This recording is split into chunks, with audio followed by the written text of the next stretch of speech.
Right now at noon, the eastern half of Arkansas is under a severe weather risk. That comes after a suspected tornado ripped through part of northwest Arkansas this morning. A look at that damage in just a moment, but first let's get straight to Nathan with what we can expect this afternoon. Hey there. Well, Michael, you can clearly see the skies looking a little ominous as they make their way into Little Rock. It's all ahead of a line of showers, maybe a few rumbles of thunder, but take a look at the radar loop and there's no warnings in effect for Arkansas at this time. All the lightning is down to South Arkansas, so this is just a band of rain with some gusty winds. I think most of central Arkansas, we're going to be in good shape. It's southeast Arkansas and east Arkansas. Look at the warnings now. Those are tornado warnings in Louisiana. Those warnings are going to continue to build their way off to the northeast. Here's a closer look at that band of rain, torrential rain. It's moving into downtown Little Rock very shortly. So if you have plans to be outdoors, get ready because you're about to get soaked. As we take a look at that report of most likely a tornado that did hit around Johnson and Springdale in Washington County, it did produce quite a bit of damage. It was a small tornado, but I think right now we're looking at damage maybe EF2. So that's a strong tornado. And there's going to be the potential we could see strong tornadoes for East Arkansas, Southeast Arkansas. Here's the latest from the Storm Prediction Center now. You can clearly see who's in the clear. If you're west of Little Rock, you're done with the threat of severe weather. If you're to the east of Little Rock, especially east and southeast Arkansas, you have to stay weather aware through the course of the afternoon. Here's the latest tornado watch that goes until 1 o'clock, but there's going to be a new tornado watch for all the counties east of us. That's where the main concern is going to be for the rest of the day. I'll have more on the timing when the rain moves out and also what we can expect behind this band of showers and storms coming up.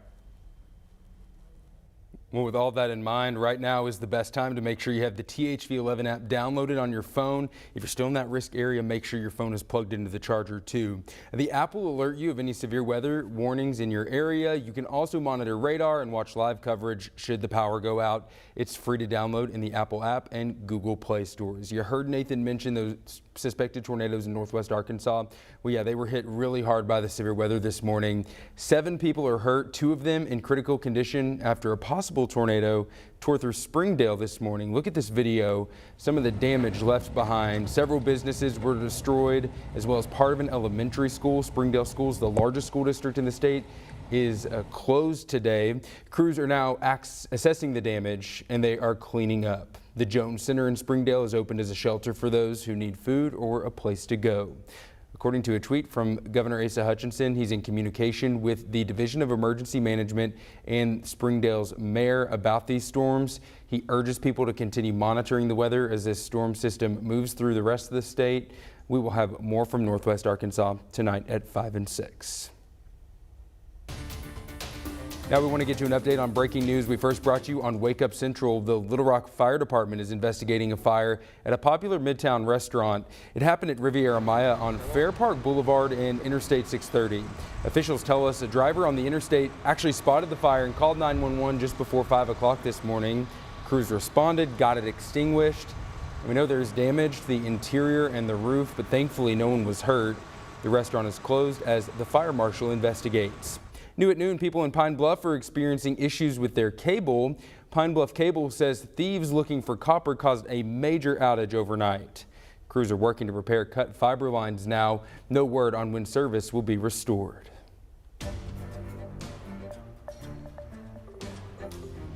Russia left peace talks Tuesday promising to pull back from attacks in northern Ukraine. So far, those promises are just words. Skylar Henry has the latest on the situation in Washington.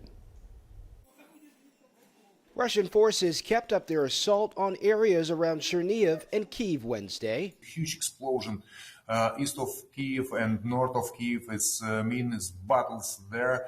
The people died, still died. The strikes show Russia may be slow to live up to its pledge to pull back from attacking the two cities. The Pentagon says it's seen some signs of Russian troop movements, but not a withdrawal. It is likely more a repositioning to be used elsewhere in Ukraine. Where exactly, we don't know. I would just note that the Russians themselves have said, in the same breath they're saying they're withdrawing, that they're reprioritizing the Donbas area, eastern Ukraine. Russian forces have made the most advances in eastern Ukraine, but but they have still not been able to capture the port city of Mariupol. The city has been completely surrounded for more than a month now, and food and supplies are running low. The satellite image shows thousands of people lining up around a still intact grocery store in the city waiting for food. President Biden held a call today with Ukrainian President Volodymyr Zelensky, while at the same time, Ukrainian parliament members arrived here on Capitol Hill for meetings with U.S. senators. Russia continues its merciless and cowardly, brutal bombings of Ukrainian cities with the attempt apparently to level them, to reduce them to rubble.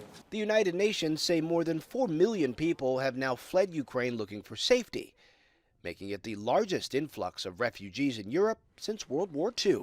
Skylar Henry, CBS News, Washington.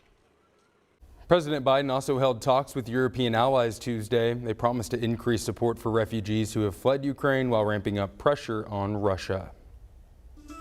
Speaking of President Biden, he is set to announce the launch of a new website this afternoon, marking a new phase of living with the risks of COVID-19. The website, covid.gov,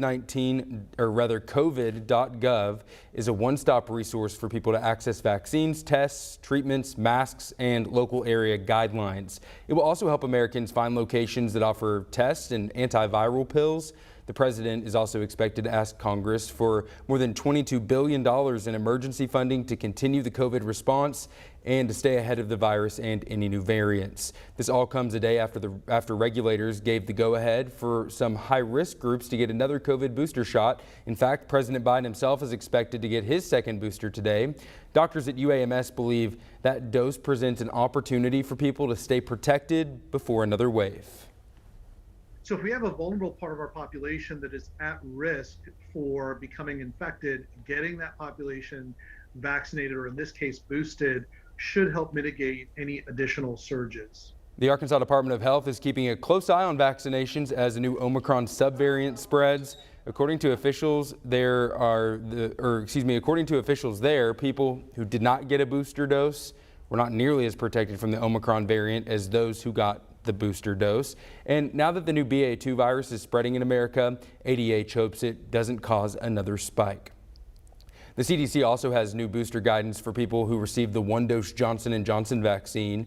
Based on a new study, people who only got the J&J need a boost with Pfizer or Moderna. This was already the case for people who got a single shot, but now the CDC recommends even people who got 2 J&J shots should go ahead and do the mix and match. Doctors say that's the best way to fully boost your immunity. In other vaccine news this afternoon, every year, tens of thousands of kids are hospitalized and hundreds die from a common respiratory virus called RSV. Now researchers in Chicago are testing what could be the first immunization against the illness. Elise Preston reports.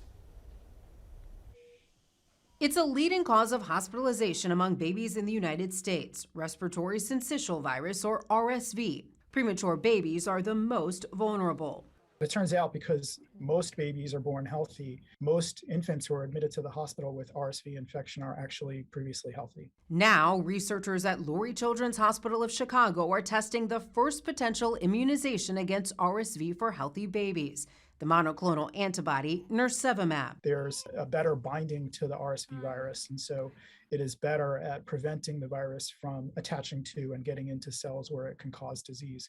The second modification that was made was to allow it to stay in the bloodstream much longer. A recent phase 3 study found a single dose of nirsevimab was nearly 75% effective against serious RSV infections. Currently, the only preventative treatment available is only for high-risk babies.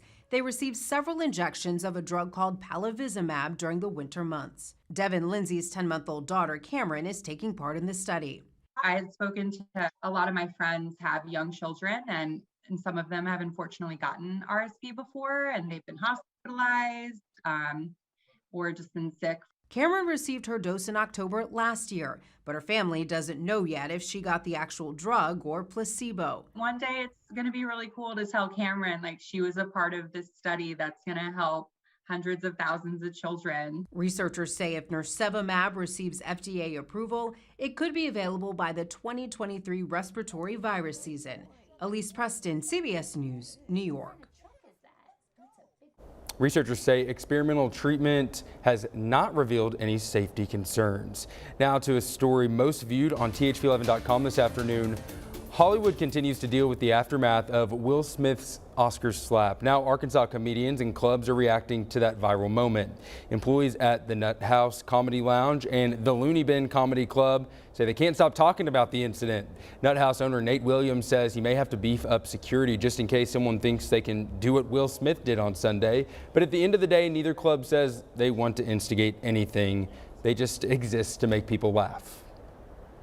But I think the amount of love that we have for the people that come through the door, we'll just have to increase that a little more, and that'll keep them a little calmer.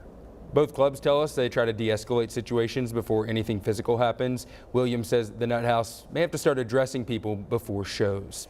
It is allergy season, folks. Tired of reaching for the Benadryl? Well, try taking off your shoes. I know, it may sound crazy, but experts explain why after Nathan's forecast. And Nathan, that rain is really coming down out there. It is a gully washer, Michael, but it pretty much is just heavy rain. Not seeing any lightning or thunder here in Pulaski County, so our severe weather threat is going down in Pulaski County and to the west. Different story, though, if you're watching us to the east. I'll have more on that severe weather threat going through this afternoon next.